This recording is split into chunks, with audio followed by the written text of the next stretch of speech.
My name's Crystal, and I'm an expert roller skater, but I'm definitely not a DIY expert.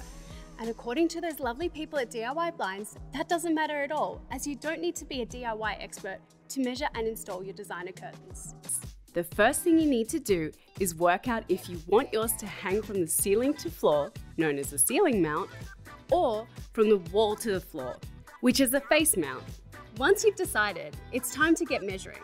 For a ceiling mount, measure the exact width of your ceiling from one wall to the other. This measurement will be your track width. For a face mount, measure the width from one wall to the other. Or, if you just want to frame the window, measure the exact outside width of your window frame or recess and add 30%. This measurement will be your track width. Now measure the drop of your curtain. For ceiling mounts, measure from your ceiling down to the floor on the left, middle, and right, and keep a note of the largest measurement. For face mounts, measure from where the top of your curtain track will be to the floor. When choosing your curtains, you have three options. Just off the floor curtains will sit approximately 5 to 10 mil shorter than your drop measurement. Touching the floor curtains will skim your floor by up to 5 mil. Or puddling curtains, which are 20 mil longer than your drop measurement and will gather slightly on your floor.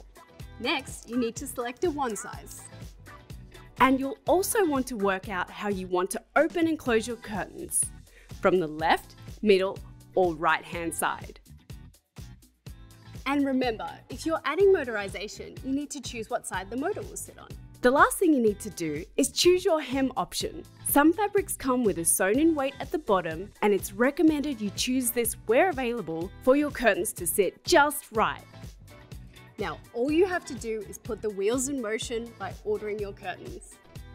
If things aren't rolling along smoothly, just call us on 1300 918 390.